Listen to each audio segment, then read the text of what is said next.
Hello and welcome to another part of this chapter graph theory. In this part, we shall consider about directed graph or diagram.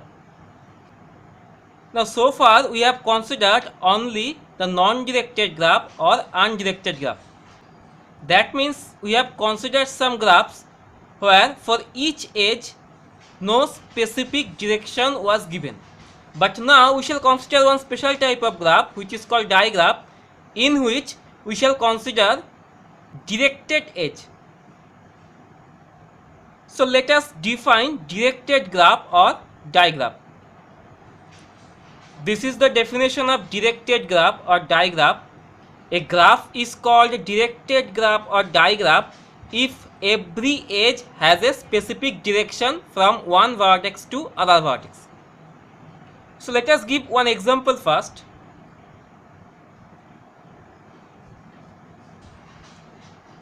As for example, if we consider this graph, then this is an example of digraph.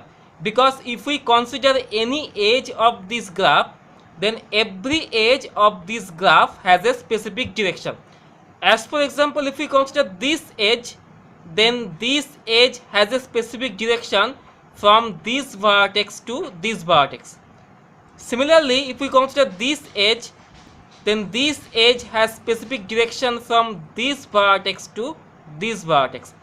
Thus, for every edge, we have a specific direction from one vertex to another vertex.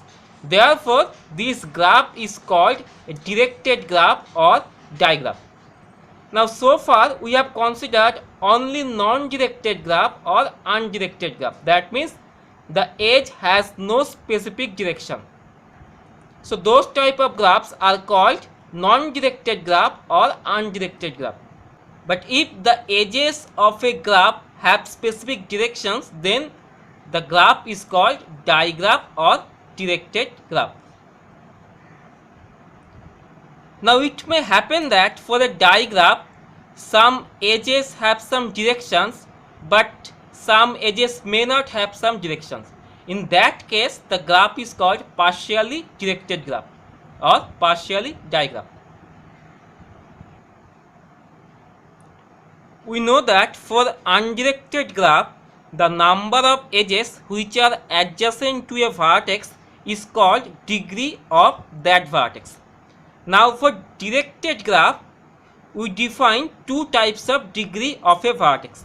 One is called in degree and another is called out degree of the vertex.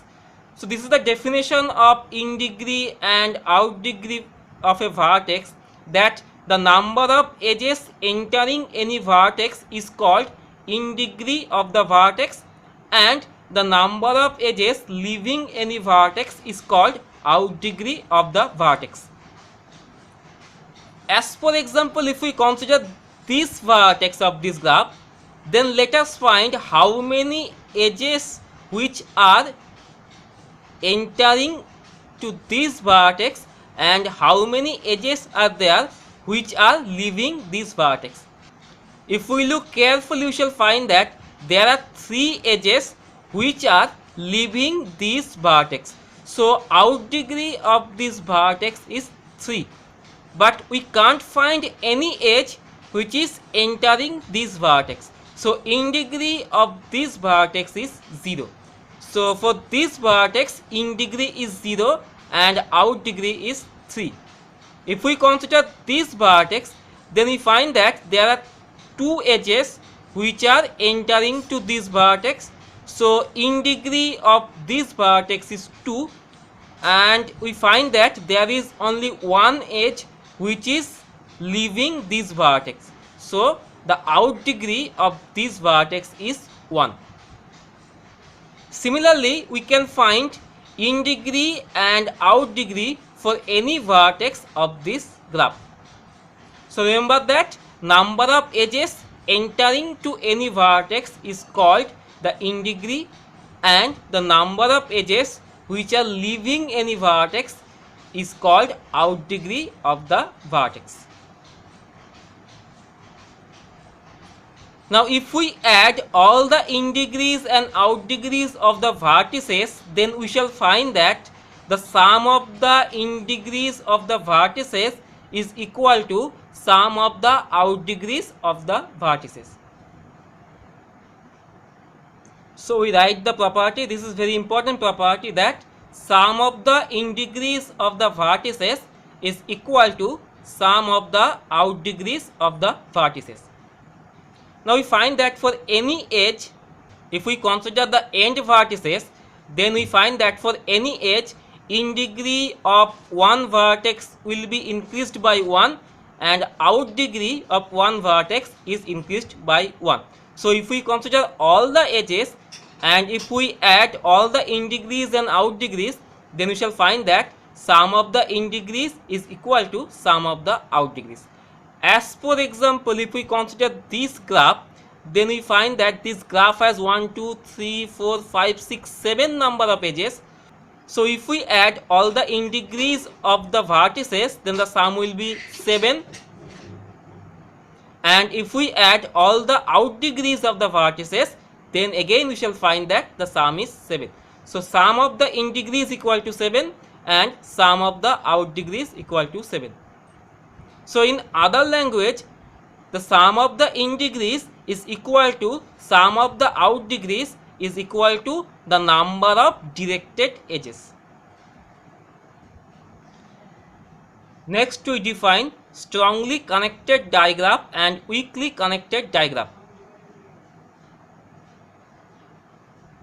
Now we have already defined path, trail, circuit and cycle for any undirected graph. Now in directed graph, by means of a path, we means a directed path. That means to find a path, we must keep in mind that for an edge, we can move from this vertex to this vertex via this edge.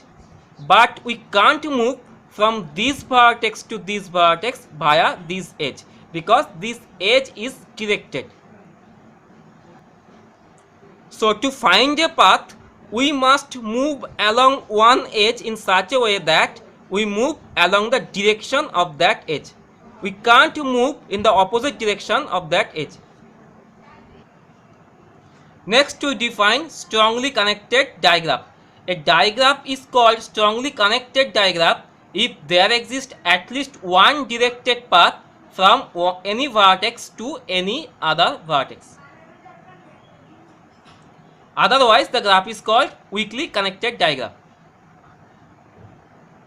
So a graph is called, actually a digraph is called strongly connected digraph if we select any two vertices, then there must exist a directed path from one vertex to other vertex. So for any vertex, we can find at least one directed path from that vertex to any other vertices. Then the graph is called strongly connected digraph. As for example, if we consider this directed graph, then we find that this directed graph has 4 vertices and 5 edges. Now if we select any vertex, then we find that there exists at least one path from this vertex to any other vertices. So from this vertex, we can move to this vertex via this path. We can move from this vertex to this vertex via this path. If we consider this vertex, then we can move from this vertex to this vertex via this path, from this vertex to this vertex, and from this vertex to this vertex, and finally from this vertex to this vertex. So if you select any vertex, then there exists at least one directed path from this vertex to any other vertices. So this is an example of strongly connected digraph. Now if we find a digraph such that there exist at least 2 vertices where there is no directed path from that vertex to other vertex, then the digraph is called weakly connected digraph.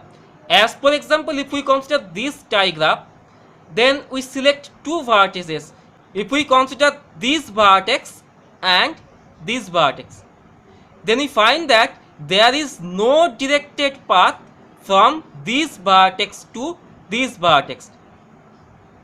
There is one path from this vertex to this vertex, that is this path, but there is no directed path from this vertex to this vertex. So there is no path from this vertex to this vertex. Therefore, this directed graph is called weakly connected diagram. So that completes this part. In this part, we have considered directed graph. So see you in the next part. Until then, thanks for watching.